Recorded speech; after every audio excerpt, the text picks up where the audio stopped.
Praise lord. దేవాతి దేవునికి వందనాలు. ప్రభు నామమున మీ అందరికీ నా ప్రత్యేకమైన వందనాలు, శుభాలు తెలియచేస్తున్నాను. మరి గమనించండి, ఈ నెల 25వ తారీఖు క్రిస్మస్ నాడు అనాథ పిల్లలతో మనం క్రిస్మస్ సెలబ్రేషన్ చేయబోతూ ఉన్నాం. ఈ మంచి కార్యక్రమం నిమిత్తం మీరంతా ప్రార్థన చేయండి. ఈ దినము కొరకు ఏర్పాటు చేయబడిన దేవుని వాగ్దానము 126వ కీర్తన 5వ వచనము. కన్నీళ్లు విడుచుచూ విత్తువారు సంతోషగానముతో పంట కోసెదరు. దేవుని నామానికి మహిమ కలుగునుగాక. ఈ ఉదయకాల సమయంలో సర్వ సృష్టికర్త అయిన నీ తండ్రి గొప్ప వాగ్దానాన్ని నీకు అందిస్తూ ఉన్నారు. ఆమెన్.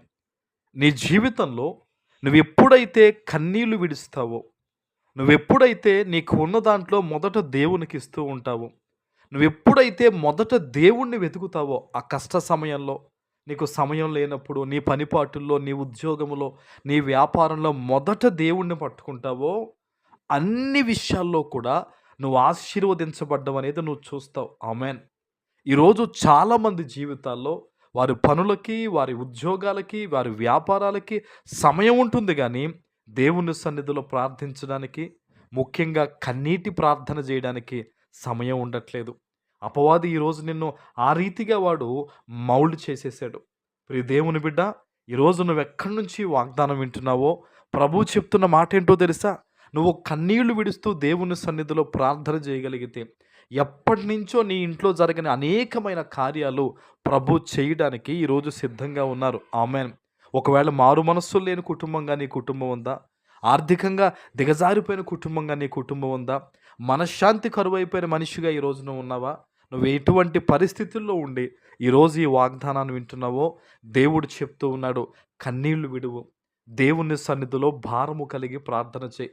ఒక్క గంట అయినా దేవునికి కనీసం ప్రార్థనకి కేటాయించండి. ఈ రోజుల్లో గంట సమయం చాలామంది ఇవ్వలేకపోతున్నారు దేవునికి. ఈరోజు వాగ్దానం విని నువ్వు ఊరకుండడం కాదు, నీ జీవితంలో ఒక రోజులో కనీసం గంట అయినా ప్రార్థన చేయాలి, కనీసం 10 నిమిషాలైనా బైబిల్ చదవాలి, నా దేవుని సన్నిధిలో నేను వాడబడాలి అన్న ఆలోచన నువ్వు కలిగి ఉన్నట్టయితే గనక, ప్రభు చెప్తూ ఉన్నాడు చూడండి, కన్నీళ్లు విడుస్తూ ఎవరైతే విత్తుతారో సంతోషగానముతో ఏం చేస్తారంట? వారు పంట కోస్తారంట. అంటే నీవేదైతే బాధ్యతగా నువ్వు నిర్వహించాల్సిన పనుందో, ఈరోజు ఈ వాగ్దానం విన్న తోడనే నువ్వు కన్నీరు విడిచి ప్రార్థన చేయడం ద్వారా, నువ్వు దేవుణ్ణి అడగడం ద్వారా, దేవుని సన్నిధిలో నువ్వు ఏదైతే విత్తుతూ ఉన్నావో, అది నీ కష్టాల చేత అవ్వచ్చు, అది ఇంకేదైనా అవ్వచ్చు, దేవుడు తప్పకుండా ఒక సమృద్ధి కలిగిన పంట నీకు ఇవ్వబోతూ ఉన్నారు. ఆమెన్. నీ చేతులారా ఆ పంట నువ్వు కొయ్యబోతూ ఉన్నావు. నువ్వు అనుకుంటున్నావు, సంతోషం నా కుటుంబంలో ఉంటుందా? ఈ ఇబ్బందులన్నీ తొలగుతాయా? నేను గొప్పవాడిని అవుతానా? ఉన్నతమైన స్థితిలోకి నా బిడ్డలు వెళ్తారా అని నువ్వు అనుకుంటున్నావు కదా.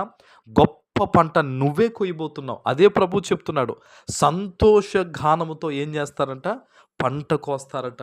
నీ చేతులారా నువ్వు సమృద్ధిని చూడబోతున్నావు, మనసారా నువ్వు సంతోషించబోతున్నావని ఈ దినము దేవుడు నీకు గొప్ప వాగ్దానం ఇస్తూ ఉన్నారు. ఆమెన్.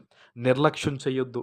నీ జీవితంలో ఖచ్చితంగా రోజులో 1 గంట ప్రార్థన అయినా ఉండాలి, ఖచ్చితంగా వాక్య ధ్యానం ఉండాలి.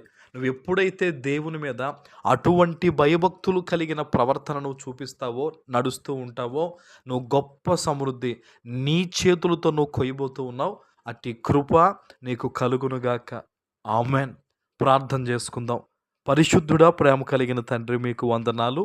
ఈ ఉదయకాల సమయంలో మీరు ఇచ్చిన గొప్ప వాగ్దానము ప్రతి బిడ్డ జీవితంలో నెరవేర్చి స్థిరపరచమని యేసు నామమున ప్రార్థించి వేడుకొనుచున్నాము తండ్రి. ఆమెన్.